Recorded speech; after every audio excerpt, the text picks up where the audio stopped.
रात के करीब 12 बजने वाले थे।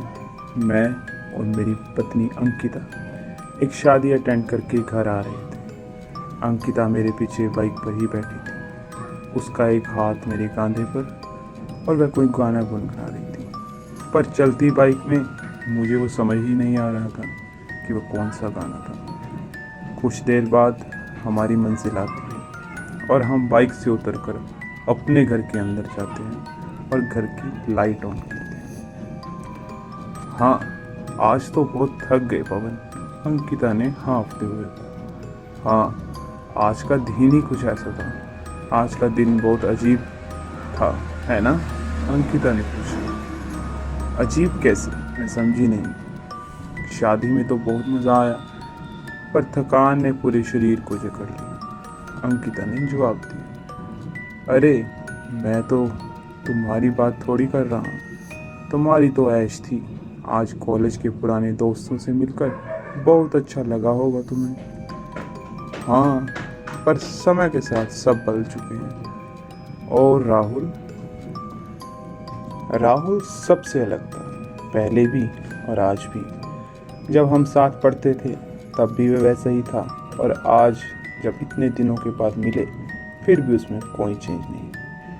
हाँ, वो तो मुझे दिख ही रहा था कि कैसे उसने तुम्हें देखते ही अपने बाहों में उठा लिया। जब मैंने अंकिता को ये बात कही तो उसने अजीब सी नज़रों से मुझे देखा और कहा, एक मिनट, कहीं तुम्हें जलन तो नहीं हो रही पवन कि राहुल मुझे शादी में सबसे ज़्यादा अहमियत दे रहा था? ये कहकर वो हंसती है और फिर से कहती है, जाकर थोड़ा फ्रेश हो जाओ मेरे पति देव।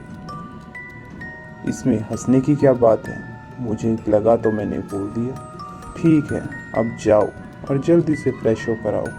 आज घर पर कोई नहीं है। क्या तुम ये मौका ऐसे ही गवा दोगे? ये सुनकर मैं झट से अपने कपड़े उतार कर नहाने के लिए जाता हूँ, क्योंकि अंकिता का रोमांटिक अंदाज मुझे उसकी ओर आकर्षित करने में कामयाब हो चुका था। कुछ देर बाद मैं वापस आता हूँ और देखता हूँ कि अंकिता आईने के सामने खड़ी अपने बालों को संवार रही थी। वो आईने से अपनी शरारती नज़रों से मेरी तरफ देखे जा रही है।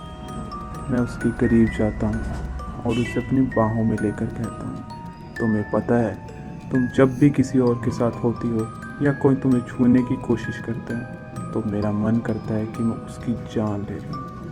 अच्छा, क्या इतना प्यार करते हो मुझसे? तुम्हें क्या लगता है, क्या तुमने कभी किसी को देखा है मेरे जितना प्यार करते हो? नहीं, अब तक तो नहीं। अब क्या ऐसे ही टाइम पास करना है या कुछ? फिर मैं अंकिता को अपनी बाहों में उठाकर हमारे बिस्तर की ओर लेकर जाता हूँ कि तभी अचानक हमारे घर की डोर बेल बजती। इस वक्त कौन होगा? अंकिता ने मुझसे पूछा। मुझे क्या पता, देखना पड़ेगा।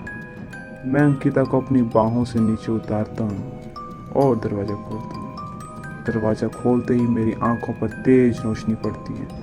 मेरी आंखें इस तेज रोशनी को सहन नहीं कर पाती। आंखें बंद हो जाती हैं और अचानक से कोई चीज़ मेरे सिर पर आकर टकराती है और मैं बेहोश होकर ज़मीन पर गिर जाता हूँ। आगे मैं नहीं जानता कि क्या हुआ। मेरी आंखें खुलती है तो मेरे सामने बस काला अंधेरा था। मुझे कुछ दिखाई क्यों नहीं दे रहा? आखिरकार मैं कहाँ था? मेरे साथ ऐसा किसने किया? क्यों किया? अंकिता का कहाँ है? मैं कहाँ हूँ? मन में बहुत से सवाल थे। मैंने हिलने की कोशिश की, पर मैं ज़्यादा हिल नहीं पाया। शायद मैं किसी बंद बॉक्स में था जो चारों ओर से बंद था, पर मुझे सांस लेने में कोई दिक्कत नहीं थी। शायद कोई छेद है इस बॉक्स में। मैं चिल्लाता हूँ, कई बार चिल्लाता हूँ, पर कोई फ़ायदा नहीं होता। तभी मुझे मेरे पैर के करीब कुछ गीली और ढीली सी चीज़ होने का एहसास होता है। यह क्या है? मेरे मन में फिर से सवाल दौड़ता है। मैं अपने पैरों से उसे छू कर देखता हूँ। वो रस्सी की तरह लंबी आकार की थी, पर क्या? अब भी ये सवाल था। अचानक वो अपने आप हिलती है, मानो उसमें जान हो। कहीं ये सांप तो नहीं? अब दिमाग में सवाल के साथ डर भी था। मैं फिर से जोर से चिल्लाने लगता हूँ, बचाओ, बचाओ कोई है। पर खामोशी पहले की ही तरह छाई रहती है। अब मेरे पास बस दो ही रास्ते थे। पहला यह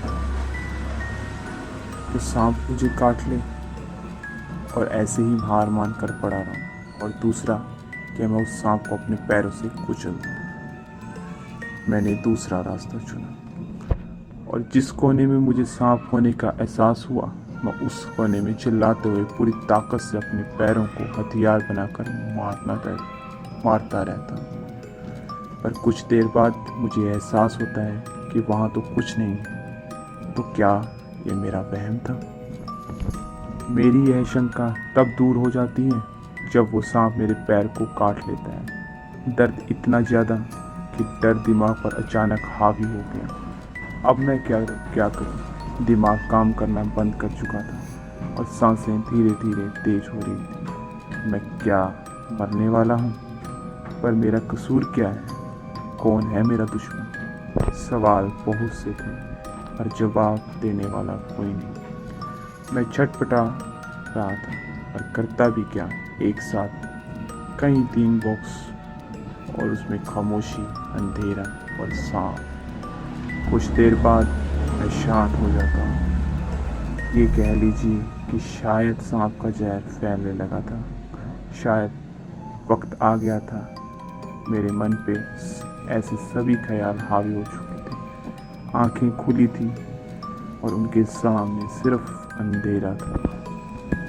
शरीर, दिमाग और दिल हार मान चुके थे। मैं अपने परिवार और अंकिता को याद कर कर रोने लगता हूँ और अपनी आंखें फिर से बंद कर लेता हूँ। कुछ देर बाद मुझे कुछ आवाज़ें सुनाई देती हैं, जैसे कोई मिट्टी कुरेद रहा हो। पर कौन? आवाज़ धीमी से तेज हो रही थी। वो आवाज़ कुछ देर के बाद बॉक्स के बिल्कुल पास से आने लगती है। मैं चिल्लाता हूँ, प्लीज़ मेरी मदद करो, मुझे इस बॉक्स के बाहर निकालो। कोई जवाब नहीं देता, बस किसी के हाँफने की आवाज़ सुनाई देती है। पर किसकी?